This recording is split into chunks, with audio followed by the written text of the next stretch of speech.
Sebagai pemimpin tertinggi Gereja Katolik dunia, Paus Fransiskus terkenal dengan kesederhanaannya dan dalam kunjungannya ke Indonesia, Paus juga memilih menggunakan akomodasi dan transportasi biasa, padahal bisa saja beliau menggunakan fasilitas mewah dan eksklusif. Nah, seperti apa kesederhanaan Paus Fransiskus? Sudah hadir di studio Putut Prabantoro, pendiri Paguyuban Wartawan Katolik Indonesia, yang sudah beberapa kali bertemu langsung dengan Paus Fransiskus. Saya akan sapa, selamat sore Bapak. Selamat sore, Mbak. Apa kabar? Baik, baik. Sehat ya? Sehat. Ya, tadi kita sudah lihat seperti apa kedatangan Paus, memang benar-benar mencerminkan sosok yang sederhana. Tapi yang membuat saya juga happy, tapi sekaligus terenyuh juga, Pak Putut sudah 5 kali ya bertemu langsung dengan Paus Fransiskus? Iya, Mbak. Boleh digambarkan, kalau secara langsung melihat sosok Paus Fransiskus seperti apa, Pak Putut?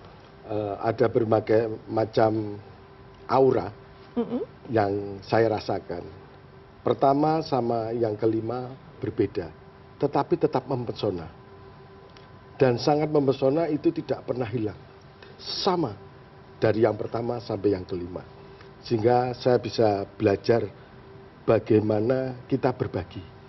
Karena tidak hanya saya sendiri, tetapi kelompok ada satu rombongan saya dampingi untuk menghadap Sri Paus seperti itu.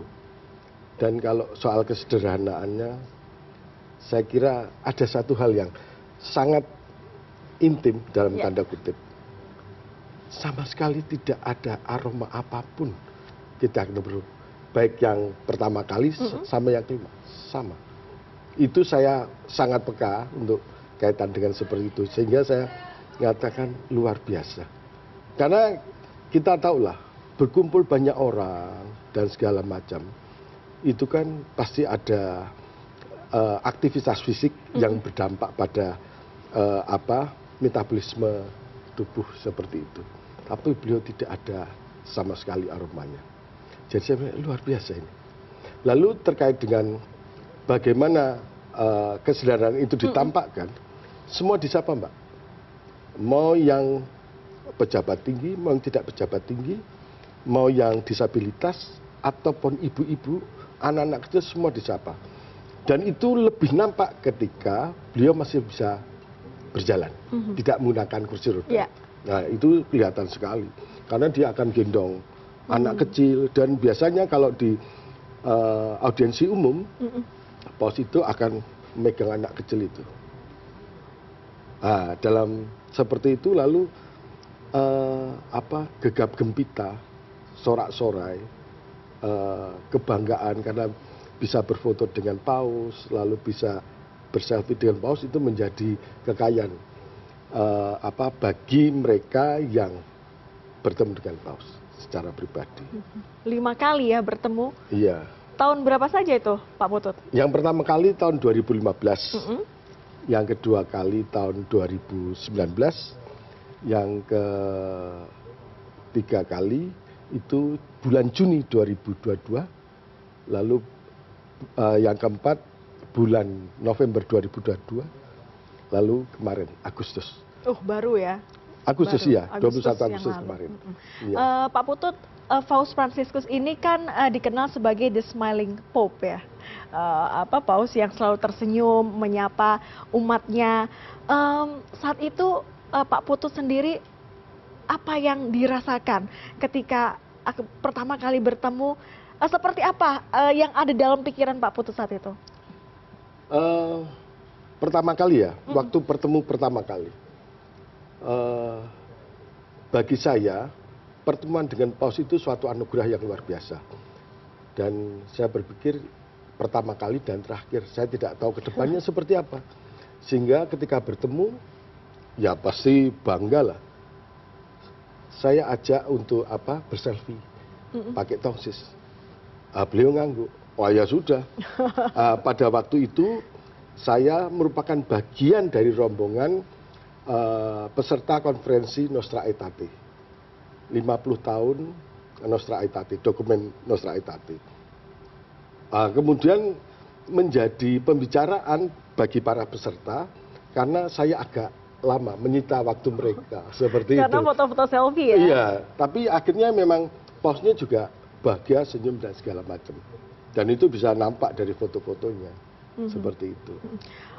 Kemudian Pak Putut 5 kali bertemu dan juga pasti mengetahui bahwa Paus Fransiskus ini punya cara pandang yang progresif ya. Dan dalam hal ini adalah reformasi gereja yang beberapa kali juga kita sempat mendengarnya. Kalau Pak Putut sendiri melihat cara pandang Paus Fransiskus seperti apa? Seperti Bapak yang melihat, pokoknya anaknya harus maju, melihat anaknya membangun dunia. Dunia dengan kebaikan, dunia dengan saling mengerti, saling menghargai, saling menghormati. Saya bisa merasakan bagaimana tatapannya beliau. Kerlingan mata itu nggak bisa dicuri, Pak. Bagaimana dia waspada, dan menurut cerita, beliau itu kan mempunyai sixth sense. Kalau lihat di YouTube gitu. Dan itu terasa, Mbak. Terasa. Jadi interaksinya seperti apa? Beliau tidak pernah menolak siapapun. Jadi ketika minta tanda tangan, meskipun Swiss Guard menyatakan pena dimasukkan, begitu bertemu dengan Paus, kita keluar tanda tangan, beliau minta. Paus berkenan ya? Wah, berkenan itu. Jadi ada aura kebapaan yang tidak pernah hilang dari beliau. Dan itu sangat, bagi mereka yang mendekati, udah bisa nggak pulang-pulang itu, Mbak. Berapa menit saat itu kira-kira? Yang pertama, kelima, ketiga, keempat. Yang pertama? Yang pertama mungkin sekitar 3 menit, 4 menit ya. Itu cukup lama. Itu cukup lama ya cukup untuk lama untuk berdekatan dengan Paus Fransiskus ya.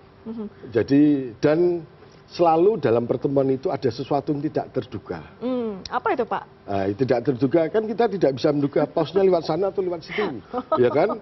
Lalu bagian mana dulu yang mau disapa? Ketika yang pertama kali itu kan ada ring 1 yang tidak ada batas apapun. Lalu sudah ada 2 kursi, 2 jalur kursi, 25. Dan itu setiap orang duduk di situ. Peserta Nostra Aetate yang dipilih. Saya pilih yang sebelah sini. Tapi nggak tahu apakah ketika turun dari podium dari depan atau dari belakang. Ternyata dari belakang, Mbak. Ya, beruntung ya. Jadi kita bisa menduga, wah yang di sana pasti akan mendapat sapaan lebih banyak. Enggak, Mbak. Dari belakang lalu menyapa, itu luar biasa.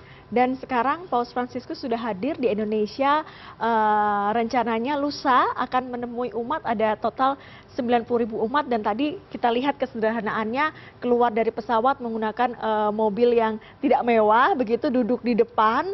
Pak Putut melihatnya seperti apa pesan yang ingin disampaikan oleh Paus Fransiskus ketika menunjukkan kesederhanaannya di Indonesia? Kesederhanaan. Dan itu semua, apa yang digunakan oleh kita semua itu hanyalah sarana. Tapi bagaimana kita memaknainya, seperti itu. Kita bisa mobil mewah, bisa mobil rusak, tetapi apakah itu membedakan, apakah yang mewah sama yang tidak mewah itu tidak bisa mengantar kepada suatu tujuan. Itu yang menjadi maknanya bagi saya. Jadi misalnya gini, waktu COVID, itu kan semua lockdown. Lockdown dan segala. Nah, beliau itu keluar sama pengawalnya ke toko kaset, pakai masker. Itu kan suatu yang luar biasa. Loh, kenapa kok pausnya keluar gitu kan? Nah, dia mau beli beli kaset, beli musik itu. Lalu hubungannya dengan kesederhanaan itu dia tidak menyuruh orang, dia datang sendiri. Dia memilih sendiri apa yang sesuai dengan hatinya. Jadi kalau dia memilih, beliau memilih berkunjung ke Indonesia, ya itulah hatinya yang bicara.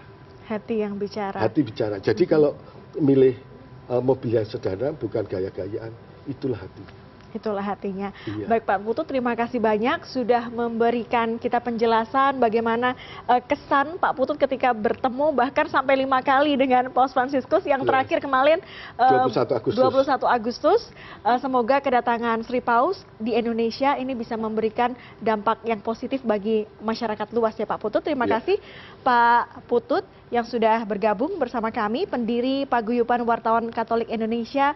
Semoga sehat selalu Pak Putut, terima kasih. Sehat selalu, dan juga untuk rombongan Paus semoga semua sehat, panitianya juga sehat, dan pemerintah juga harus sehat. Betul, terima kasih Pak Putut ya. Terima kasih Mbak. Sehat selalu. Selamat